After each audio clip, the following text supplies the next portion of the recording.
All right. Thanks for tuning in. You're listening to Gnostic Studies. And we'd like to continue our Gnostic Astrology series with Capricorn. We're on our second reading today from the Gnostic Zodiacal course by Samael and Weor. But before we do that one, we want to review last week's, which is the PDF on the screen there. We try and have a summary available as a PDF download. Just 2 pages, so it can be front and back, and you can print that out if you need to use it to review or to try and summarize the material. So, feel free to leave your questions and comments if you have any. But we're going to jump in to this review. So since Capricorn rules the knees in the body, the knees are a very special joint, Viracocha tells us. We read Viracocha's Zodiacal course on Arnold Krumheller in the previous class. And he says the knee is a very special joint, and it has in it the synovial fluid. And he says synovial fluid comes from 2 words, syn, which means with, and ovial or ovum, which means egg. So vulgarly it could be called substance with egg.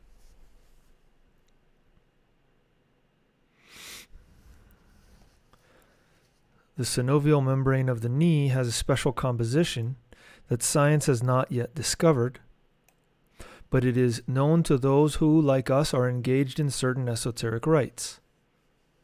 Among these zodiacal signs, Capricorn is precisely the one that has its action on the knees, and united with it in this action is the planet Venus.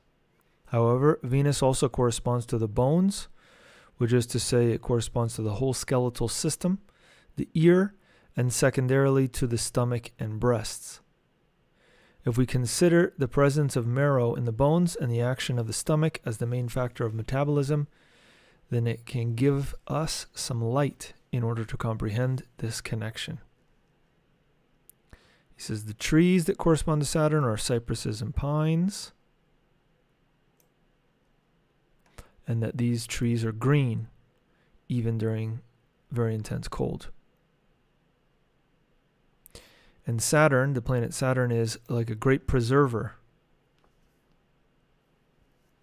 Saturn in Capricorn is the great planet of redemption. And if it is also the genie of death, then death is always the one who gives life as a mysterious resurrection. We could say it's related with birth and death.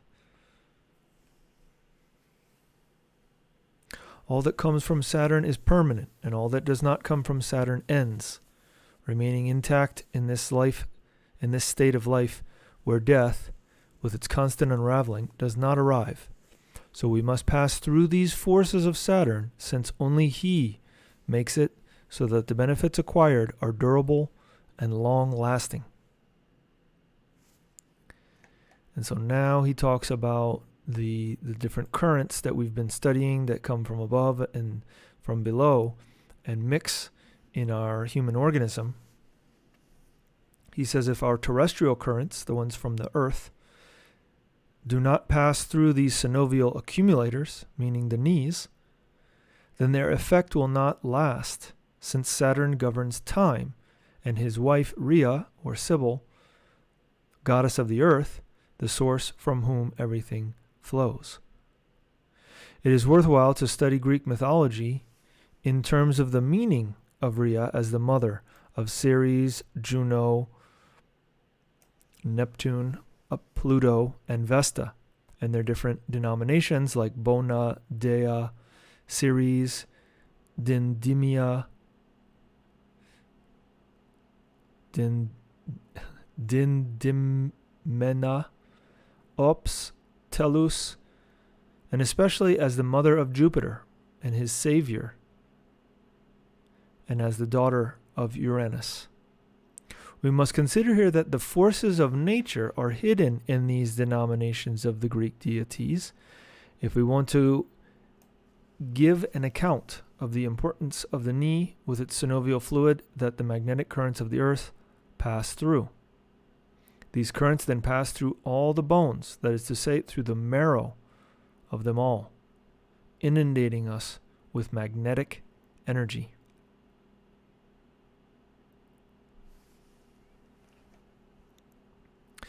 If these same forces and currents pass as though they are from the earth, which are agitated under the influences of Neptune and Jupiter and found in the feet with Pisces, then their effects would be very distinct. We need to have previously saturated ourselves in the knees where the lead or weight of Saturn is received. Lead is the metal corresponding to Saturn. It's very heavy, and its colloidal state does not penetrate into our organism without being under the impulse of Saturn and without passing through the knee exclusively. Just as Cancer operates during the summer solstice, now the sun, right, the zodiacal sign of Cancer, the crab, now the sun, which is in Capricorn, also has a special magnetic influence during the winter solstice. The symbol of this Capricorn is a male goat, which reminds us of the male goat of Mendes, always represented as an emblem of black magic, not being more than the same symbol with its esoteric meaning. On the 25th of December, the Savior of the world is born in a manger, and his ascension to life, like a male goat, happens in order to also offer a new life to humanity. Iamblichus tried to prove in his time that all the myths of Apollo, Mars, Mercury, Adonis, Attis, and Osiris were only solar representations. And Aurelian established the same festival of the 25th of December as the feast of Natalis Invicti, or of the Sol Invicti, which was later appropriated by the Christians, who then took that time to celebrate the birth of the Nazarene. This occurred around 354 AD. All these are ultimately the same myths, and every one of them refers itself to the solar force. Solar force that has different modes of expression and of action according to which influence and which constellation the king star passed through. That, as we have proven throughout this present course, is related to the different parts and organs of our body. We are confident that never has any book made known such explanations so clearly as has been done in this course, unless our disciples have read Krumheller's other works, especially the Gnostic Church, where this intimate solar force is spoken of under the name of Christonic force, that we are trying to acquire. We're trying to acquire this Christonic force, and which has its doors of entry in those 12 zodiacal points of our material self. And then he gave a practice, which is, he says, the same practice as is done in the third degree of Masonry, so-called Master Mason. When this is looked up in a Spanish language book, which we linked there in the web page so that you could see it if you wanted to, it has this graphic here on the right, and then he says that since we're working with the knees, we're going to do a special stepping exercise as the zodiacal exercise for this sign. So the exercise is this: you stand heels together and you step to the right with the right foot first, then bring the heels back together. Then step to the left with the left foot first, bring the heels back together, then step to the right with the right foot first, bring heels back together. And imagine as if you're stepping over something on the ground, which is just a little bit lower than your knee, something like that. So in this Spanish language book from 1861, it says 3 high steps obliquely, as if one is going to pass over some object placed on the floor. The first step to the right, starting with the right foot. The second step to the left, starting with the left foot. The third to the right, starting with the right foot. At the end of each step, feet together.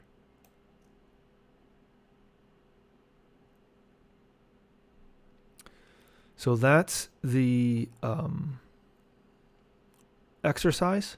You just step. You're moving from one side to the other, and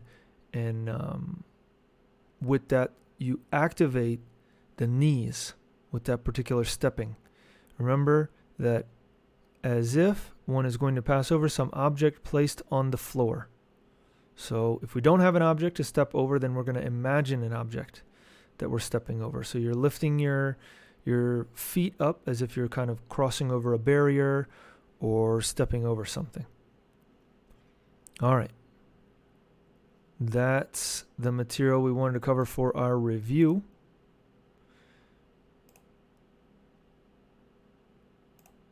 So now we're going to jump into today's material.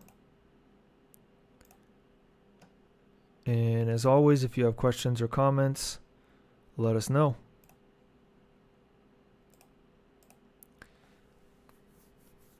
Beloved disciple, today in this course, we have arrived at the constellation of Capricorn. This constellation is the house of Saturn, the elder of time or the ancient of days.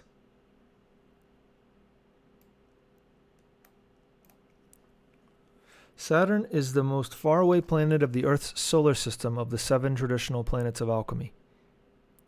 The Moon is the closest satellite to the Earth.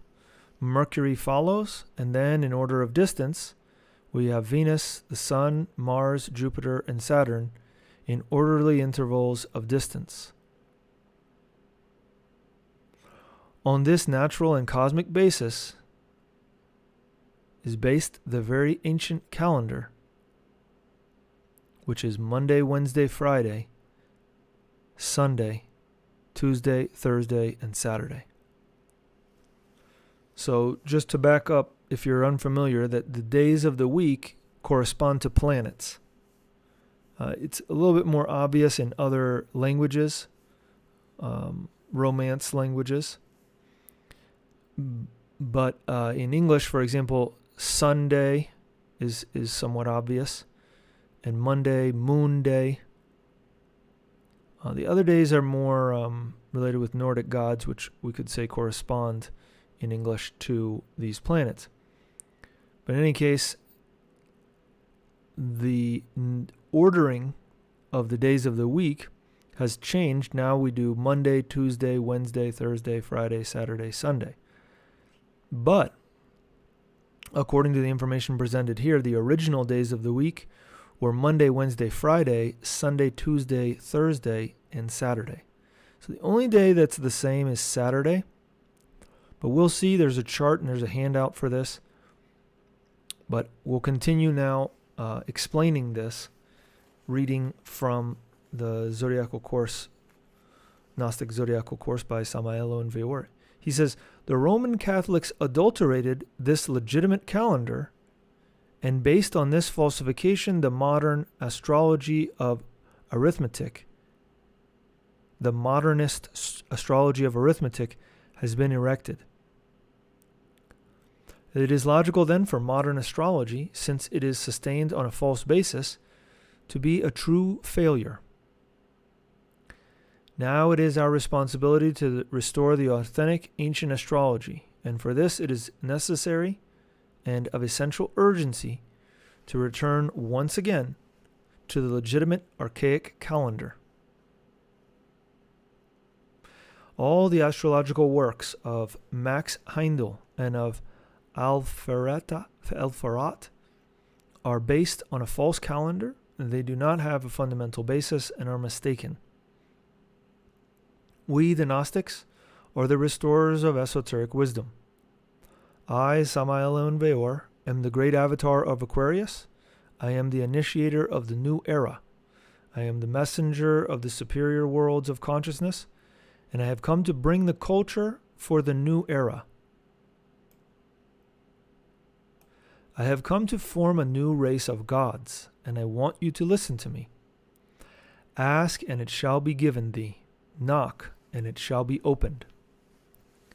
This is what the sacred scriptures say. I have taught thee the unutterable mystery of the great arcanum, and I want thee to learn to manipulate the sparkle of the stars in order to govern nature. Listen to me well. The planetary hours, as they come in the astrological annuals and texts of astrology in general, are false and absurd, because the calendar in fashion is false and absurd, and because no archaic people ever used the so boastful and curious hours of the modern astrologers. The ancient sages of old considered the day as a cross within a perfect circle. So got that graphic on the screen, got a cross and a circle. These old contemplators of the stars, with their scrutinizing eyes, penetrated profoundly into the mysteries of the stars and received illumination from the planetary gods. These old astrologers learned from the gods that the day is divided into 4 parts, like a cross within the perfect circle. So if you're looking at the graphic, you can see right here, there's the first outer circle is the 4 parts, right? 1, 2, 3, 4. They knew that the day was only governed by 4 planets according to the old order: Moon, Mercury, Venus, Sun, Mars, Jupiter, and Saturn. The first quarter of the day is governed by the planet of the day which carries its name. So for Sunday, it would be the sun. For Monday, it would be the moon, right? The first quarter corresponds. And you'll see there's a chart here that has everything. The first quarter of the day is governed by the planet of the day which carries its name, and the second, third, and fourth quarters of the day develop according to the order of the planets: Moon, Mercury, Venus, Sun, Mars, Jupiter, and Saturn. So if Moon was the first day, then the next would be Mercury, then Venus, and then Sun. If Sun was the first, if it was the day, then the first quarter of the day would be the Sun, then the second quarter is Mars, the third is Jupiter, and the fourth is Saturn. So Monday corresponds to the actual Sunday, and the present Saturday is the 7th day.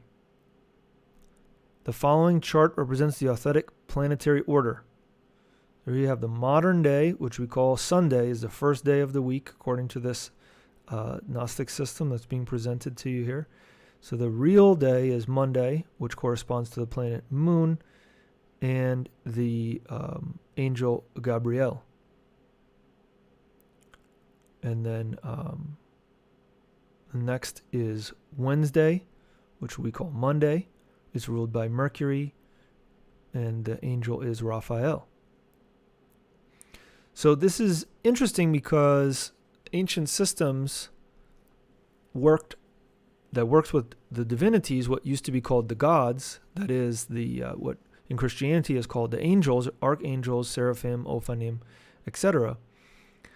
That if you change the days of the week, then you change the key in order to do that. So if we wanted to work with Gabriel or with Raphael, let's say we want to do some healing with someone, and Raphael corresponds to Mercury, which corresponds to Wednesday, but we pick the modern Wednesday, then we're not going to have the same energies that are there, because it would be technically on what we call in the modern world Monday that we should work with Raphael. So by doing that, by changing the days of the week, which Samael and Weor says the Catholic Church did, they take away the key that's necessary in order to work with these superior beings.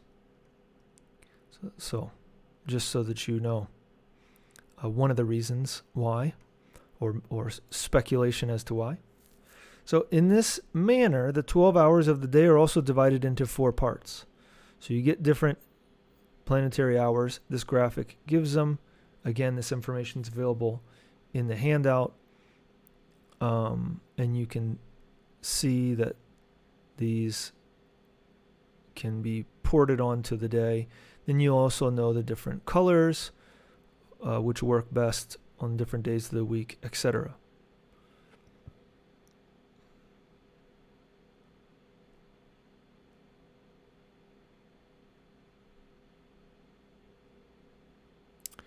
This simple, fast, and easy method lets us know exactly what planet is ruling space at a given moment. This was the system that the great ancient astrologers knew, and they learned it from the sidereal gods. Here, one does not need the famous calculations of arithmetic astrologers. Here, the only thing required is a little practice and good sense in order to know the sidereal time. This so simple and sublime system can be learned by anyone. Since here we do not have any need of so many complications or so many logarithms or tables of houses or astrological ephemeris or of that complicated jargon of the pseudo-sapients of arithmetic astrology.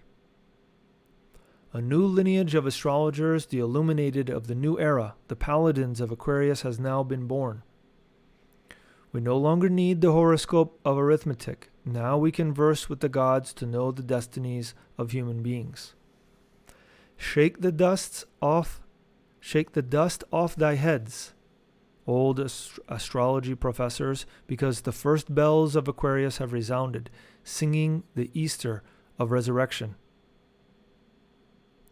Leave us in peace, arithmetic astrologers. We are already tired of so many of thy errors. Burn all that jargon of logarithms, ephemeris, table of houses, etc. We are now only interested in the paladins of the new era, the illuminated astrologers who know how to talk with the sidereal gods. We are already bored with so much theory, and we are going to the grain, to what is effective, to what is real.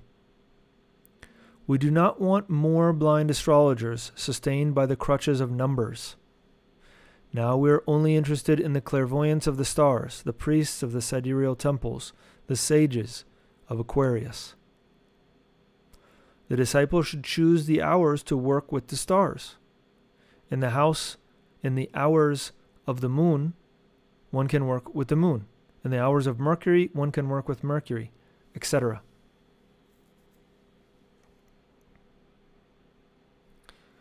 Saturn is the abode of the green hierarchies. These hierarchies gave the human being the animal soul or mental body. The mind should liberate itself from all kinds of schools.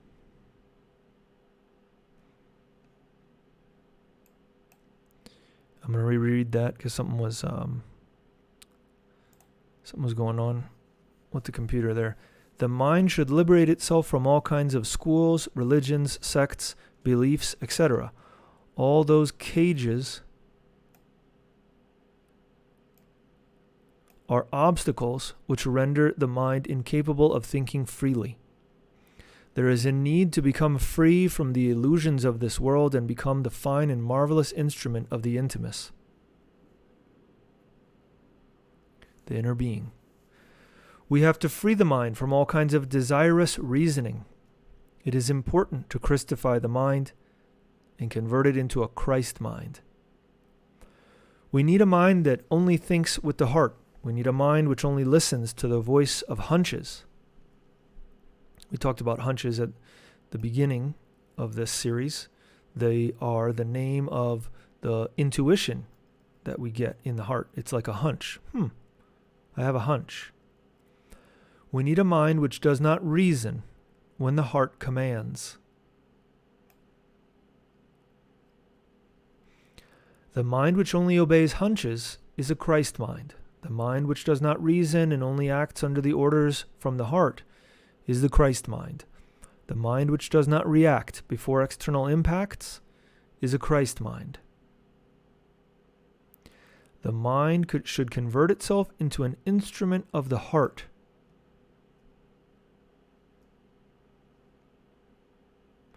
What does the reasoning know? Reasoning is a painful process of the mind based on the illusions of external things. He's talked about this before. It's related with the senses, the data we receive from the senses. But when the mind is communicating with the internal being, when the mind is used as an instrument for that, then we can receive information that goes beyond just sensory data. Reasoning does nothing but divide the mind between the struggle of the antitheses. Thesis, antithesis. The decisions of reasoning are daughters of ignorance and always bring pain. The new humanity will be the humanity of intuition. The intuitive only acts with the voice of silence. The total Christification of the mind is only realized with the Kundalini of the mental body. The Kundalini of the mental body is the fire's 4th degree of power, related with the Sephirah Netzach. Through the Kundalini of the mental body, we extract the Christ mind from the animal soul. We must expel all kinds of terrestrial thoughts from the mental temple. The Master H.P. Blavatsky said the following in her book, Voice of the Silence. You have to reach the fixity of the mind, in which no breeze, however strong, can waft an earthly thought within. Thus purified, the shrine must, of all action, sound, or earthly light, be void. Even as the butterfly, overtaken by the frost, falls lifeless at the threshold, so must all earthly thoughts fall dead before the temple. Behold, it is written, ere the golden flame can burn with steady light, the lamps must stand well guarded in a spot free from all wind. Reasoning is of the animal I, the animal ego, whereas intuition is the voice of the intimus. Reasoning is external. Intuition is internal.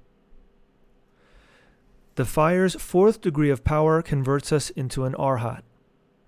Right? And remember, the 4th degree of power is related with Netzach, the mind, mental body, Christification of the mind. Christification of the mind is what converts us into an arhat. The mental body also has its medulla and its snake. The ascent of the Kundalini of the mind is achieved with the merits of the heart. In Capricorn, we have spoken of the mind, because this sign is the house of Saturn, and in said star live the green hierarchies that gave the human being their mental body.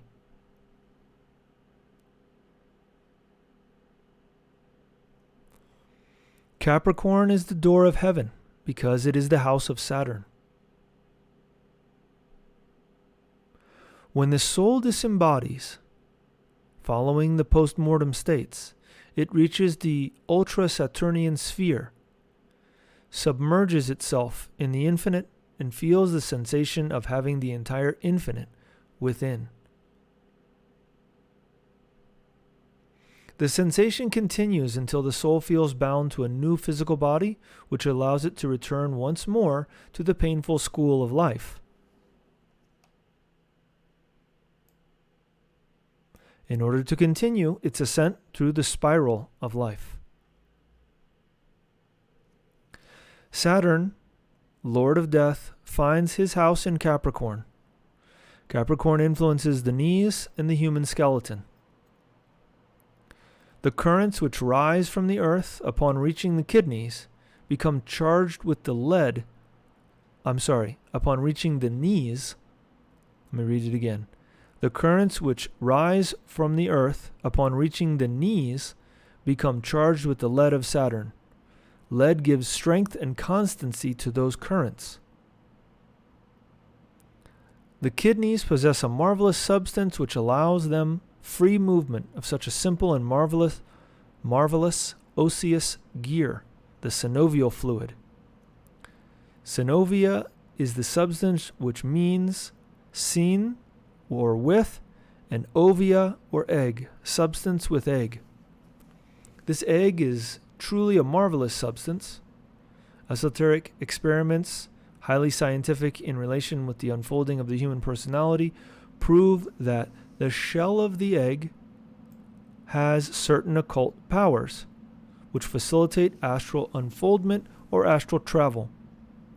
The key consists in reducing an eggshell to powder. Okay, so the technique is you can get egg powder. You can buy it in certain places, but you can also just dry out eggs. If you live in a dry climate, you just leave the eggshells out and they'll dry out in a couple days. Other options would be to put it inside a dehydrator, but in any case, you need a dry eggshell and then you just crush it up into powder. So the key consists in reducing an eggshell to powder. The disciple will apply these powders over their chest and armpits. One will then lie down on their bed, cover themselves properly with their blankets. The student will then lull themselves to sleep, pronouncing the mantra Fa Ra On like this. Fa Ra On.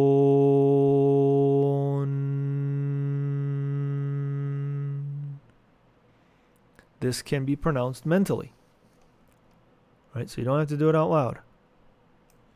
And then the student feels that when they have become numb, they should rise from their bed and head towards the Gnostic church. The first syllable Fa corresponds to the Chinese gong, or the musical Fa, which resounds in the entire creation. You have to pronounce this note in order to become attuned with Mother Nature.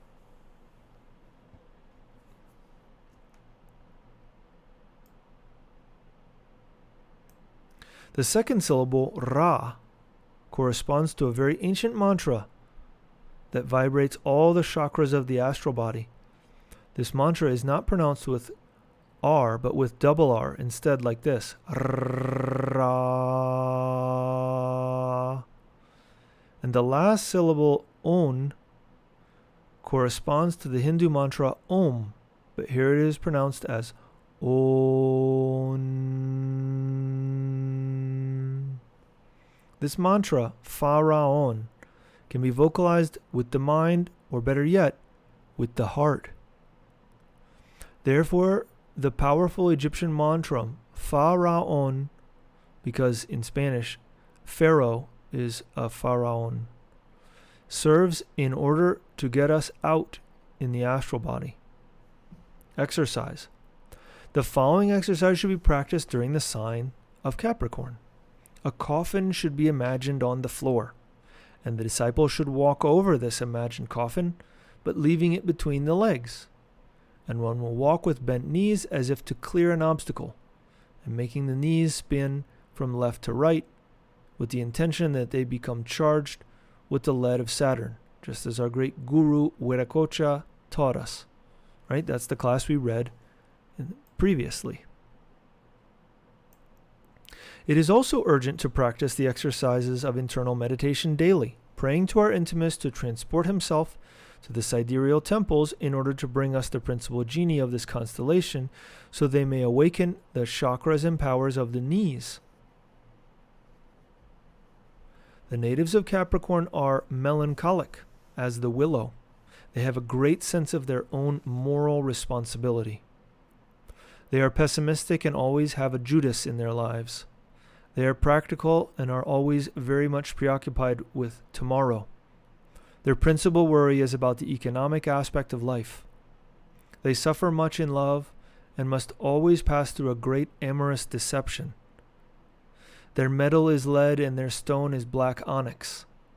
Colors are gray and black. Fraternally, the teacher of your class. So, to summarize here, the first exercise put eggshell, work with the egg powder. Crushed eggshell, which goes over the chest and armpits. And then lie down in bed, cover yourself with your sheets or your blankets, and then pronounce the mantra Pharaon. And then when you feel yourself coming out in astral, when you feel yourself numb, then get up. Second exercise, step over the coffin, the one we reviewed at the beginning of the class. Stepping to the right, heels together, stepping to the left, heels together, and then stepping again to the right, heels together. Third exercise, practice meditation daily. We can also do prayers kneeling, especially now because since Saturn rules the knees and Capricorn rules the knees, now is the time to take advantage of those chakras of the knees. And then we can do, as he mentioned, the work with Capricorn, which is explained out here. Sit down in a chair, close our eyes, remove thoughts from our mind, making ourselves a little drowsy, focus our mind inwards towards our internal master, our inner being, our intimus, and then ask our Father to ascend to the heart temple of the constellation of Capricorn, to enter into the temple itself, doing the salutes, which you already know, right? And then asking for help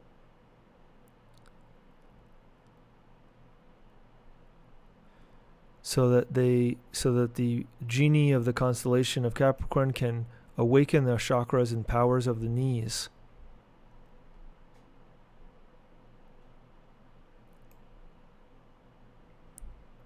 Then we say Aum 4 times.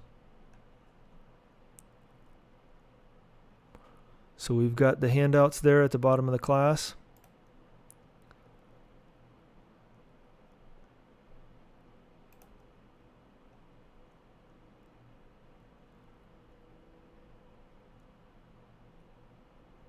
All right. If you have any questions or comments, now's the time. Question, what is meant by during the sign of Capricorn? Is it when the sun is in Capricorn or something else? Yep. When the sun is in Cap, or when I believe it is, yeah, when the sun is in Capricorn.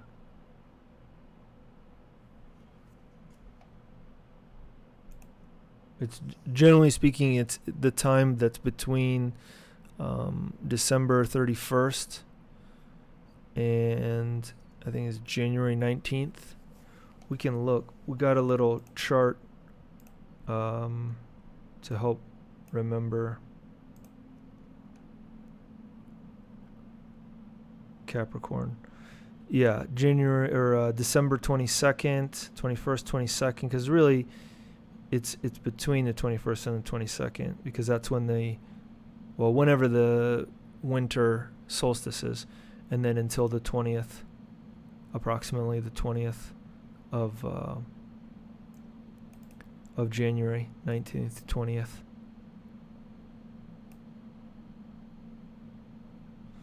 Those are the times. So this is on the overview page, first page, and under Gnostic Astrology on the website. This is a very helpful graphic as well, because you can see the planets. It's the same planets, except for these two, Cancer and Leo.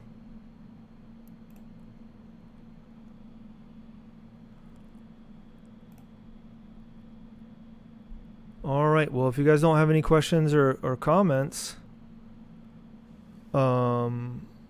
we might just let's try and do a practice. Let's do this last practice.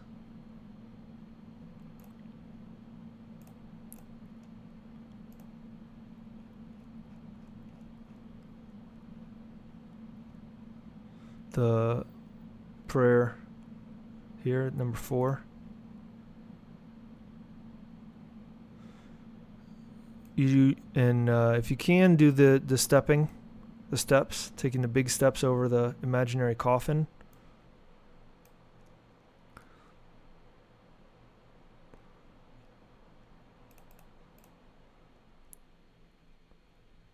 All right, so whenever you're ready, find a comfortable chair, a comfortable position.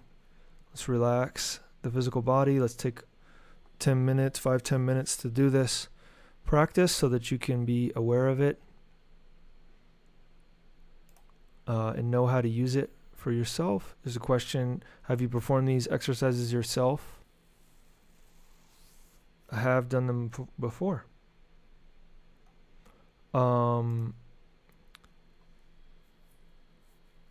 Do you have any experiences with Mars or Capricorn that you can share? No.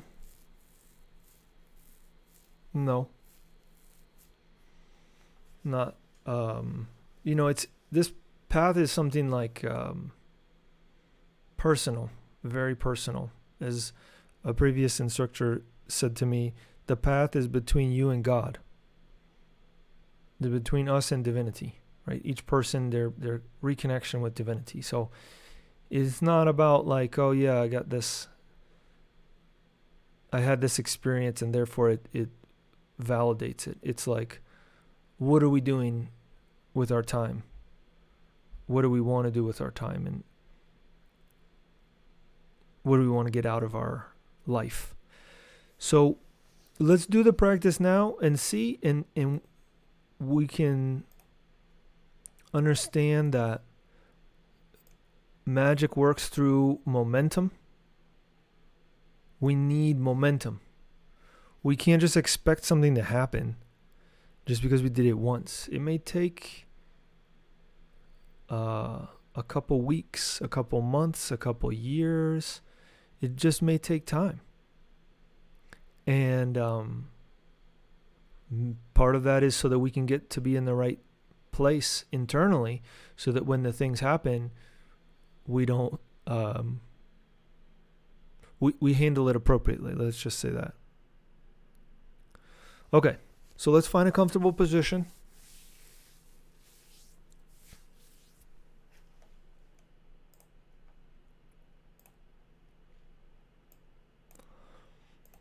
We want to close our eyes and remove all thoughts from our mind. And we want to make ourselves a little bit drowsy. May not work specifically in this case, but keep that in mind, that if you do the practice fighting against your sleep, it may work to your advantage. Like you say, oh, I'm too tired to do the practice, but you go and you say, well, I'm going to do it anyway. That may be good, because that drowsiness may help.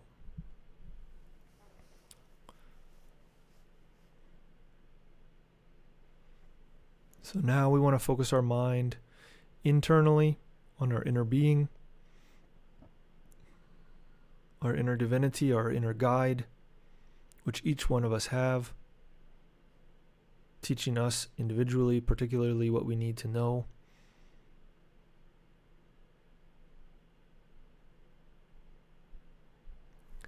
And we pray the following prayer, and I'll say it and you can just repeat it mentally as you see fit. My Father, transport yourself now to the principal star of Capricorn. Enter through the doors of the heart temple, making the salutes which you already know.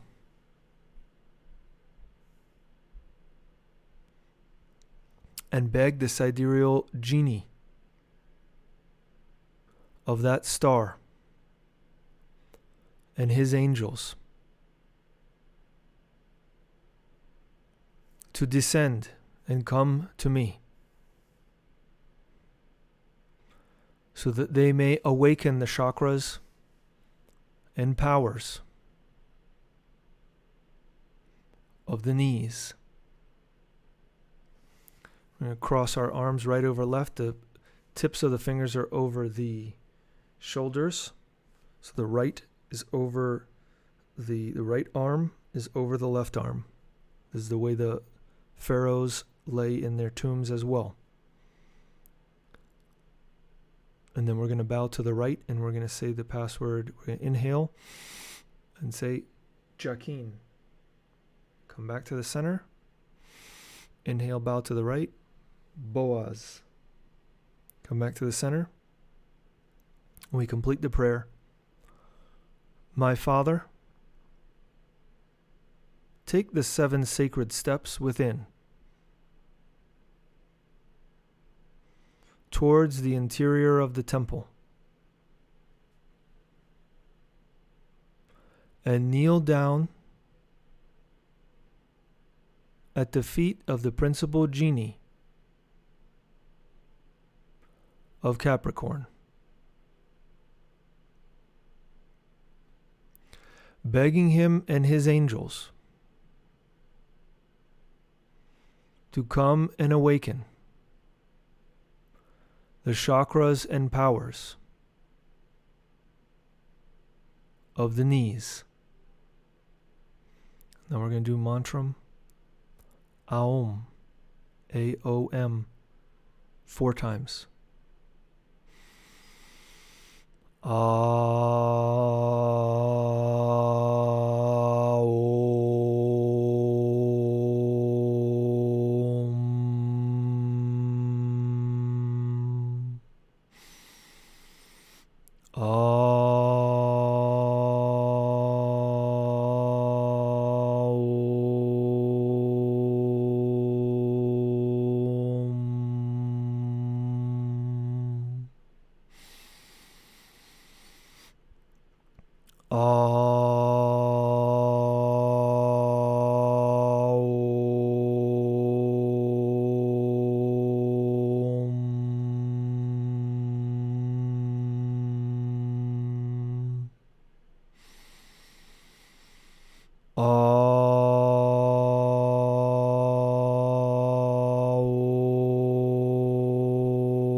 Put our arms down and let's just sit quietly for a few moments.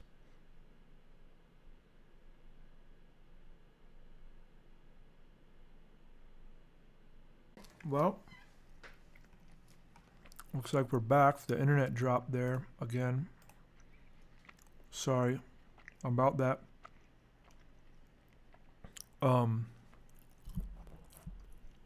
Hopefully that was a good meditation. I don't know where it cut off.